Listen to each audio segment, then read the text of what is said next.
Ain't no more next series. We gotta do it now. Ain't no more of that. All that's gone, man. Offense depend on the defense, defense depend on the offense. We're in this thing together.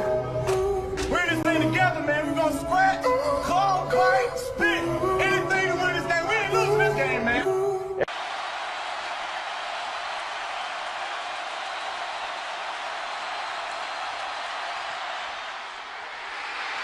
Auburn wins it in overtime.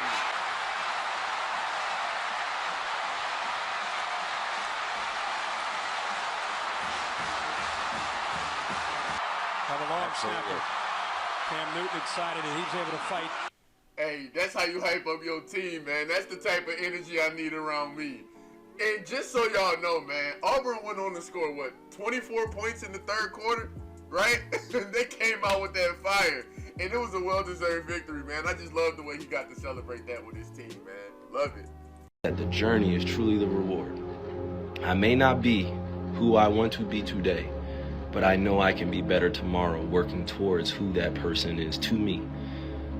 That's a choice for me. The wins and the losses, whether the games come and go, yes. Am I dedicated to my craft? Yes. Have I made mistakes within the business of my craft? Yes. Am I gonna make mistakes moving forward? Yes. Am I ever gonna be perfect?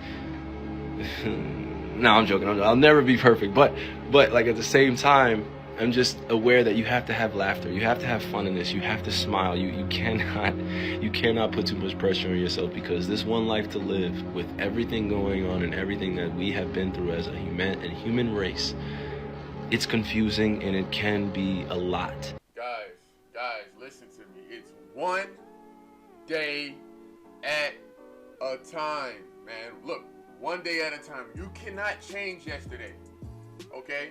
The only thing you can change is yourself. Change your habits. Develop some type of skill set. Develop some type of habits that are good for you in the future. Worry about today and let the person of tomorrow take care of tomorrow. But you got to make sure that that person tomorrow is being cultivated today. Meaning, you got to start developing the habits now. Now, tomorrow could be actually tomorrow, 24 hours from the time you're watching this, or it could be the next year, the next 10 years, the next decade, whatever the case may be. But guys, focus on small steps at a time. There's this analogy that goes, how do you eat an elephant? One bite at a time. The reason they say elephant because it's a large animal. Most people are like, oh, that's too much, I'll never be able to eat it. But yeah, you can, right? You just one bite at a time. Guys, you've literally made it this far in your life. You started off being able to fit in the palm of, inside your mom's stomach. Okay? One day at a time, you've grown to become the person you are. Okay? Now, nature's taking that course for you. The course of action needs to be taken by you. Okay? The course of self-development needs to be taken by you. Nature takes care of part of it. God takes care of that part. But you got to take care of the brain, the lungs, the thought process, the mindset, the spirit man inside of you. That's the actual part that actually is in your control. Whosoever desires constant success must change his conduct with the times.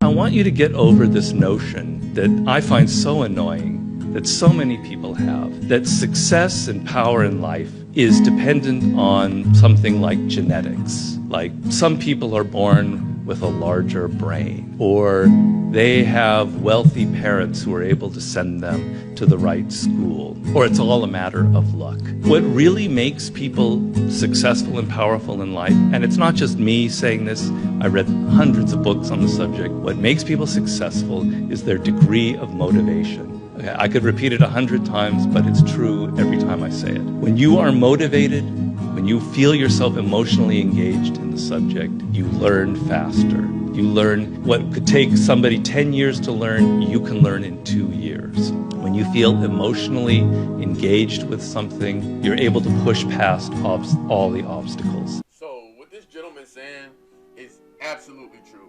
It's crazy that he said that, because in my last video I was talking about how I started creating YouTube videos at my late teens, like 18, 19. And guys, I learned so much. But the funny thing about it is time went by so fast. Like, because I was so into what I was doing. I was playing video games and editing on my way to be a YouTube gazillion billionaire, right? But the thing about it was, it didn't feel like work to me. So the learning curve was so easy. Now I did the exact same work that you would have to if you have to actually apply yourself, which is what I actually did. But my point is that when you love what you do, or when you're excited about something that you're doing, it doesn't feel like work. The motivation takes care of itself. Now, eventually you're gonna have to be disciplined along the way, because you're not gonna want to do every single thing, but that definitely takes care of a part of it when you're actually doing something you like. Now, let's say you're doing something you don't like. Well, what is the solution to that? I think personally, it's the outcome. What is the outcome of it? When I reach the end of my destination, the journey to the end of my destination, what is the outcome? Is it better for my family? Is it better for me? Is it health? Is it whatever it is? You have to keep your mind on the prize on that, but start loving the journey in the process. What's something you'll get a lot of hate for if you say it out loud? That 95% of the U.S. population is brainwashed into believing that working 50 years of their life on a job that they don't really want to do and trading all of that for 5 to 10 years of quote-unquote freedom, but it's not really freedom because you're old and you can't even enjoy it. It is unrealistic. It is, quite frankly, stupid. Man, this kid, man, I'm not brainwashed, okay? It's tough out here. Man, I know working 50 hours of my life ain't gonna satisfy me, bro, but I gotta make it, some way, shape, or form. But shout out to you and whoever taught you that, gave you that mindset and that concept that working 50 years of your life for 10 years of retirement is a good idea, because it's not, I understand that. So that's the call to action, to start doing what you actually like to do, or doing something that's actually gonna get the bills paid. For people who actually believe that, though, man, I really feel sorry for you, because honestly, you're gonna look back and you're gonna have a lot of regret for the most part. You know what I'm saying? But it's definitely a horrible trade-off to sit here and trade your most valuable asset, which is your time, for money. And when I say money, I mean whatever a lot of money is to you depends. But the time that we have to invest our time into things that actually matter to us, and that involves family. Sometimes it involves work. It involves the planet, I guess. It involves the Bible for most people. Some people actually love what they do and they don't see it as being dumb. But some people are also in a cycle where they have to take care of their children in the meantime, and there's so many, they're in this web, and this is how they have to survive for the next however many years. So not everybody's brainwashed. Nobody's like, I absolutely love my job and I can't wait to retire. Most people hate what they do, but they don't have a way out, or they don't know of a way out. And if you're looking for a way out, check out my store, link in the description.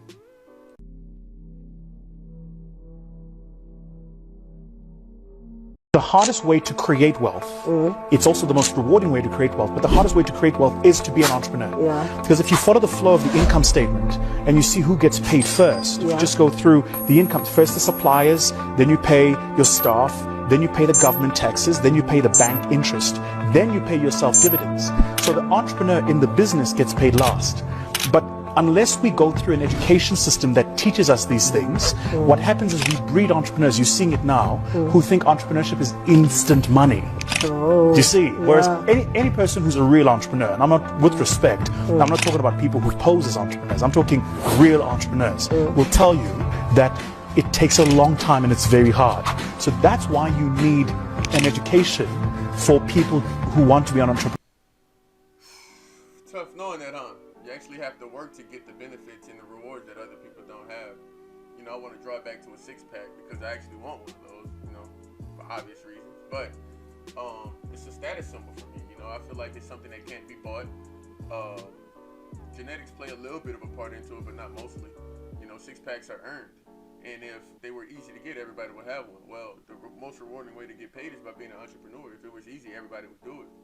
That's why I want to do what's hard so my life is easy. Not just easy because all the rewards I get from the work that I put in, but because I've trained my mind to do difficult tasks. If my mind is always comfortable being uncomfortable, then I'm going to be fine in whatever it is that I do. But that's just common knowledge, knowing that most people want the lavish lifestyle, want the riches, want the most beautiful husband or wife, want the biggest house. Obviously, everybody wants those things, but how many people are actually willing to work for it? How many people are actually willing to do what's hard to get it? You know, so as I create this YouTube channel and start developing this niche, how am I going to make my video stand out over the next person? How is the advice that I'm giving you going to stand out over the next person? That's the one thing that I want to make sure is happening, is that I'm doing what's very difficult, but at the same time, I'm being consistent at it. You know, I don't give up or quit halfway, whether it's exercising, eating right, trading, creating videos, and unfortunately going to work. But grateful for my job as always.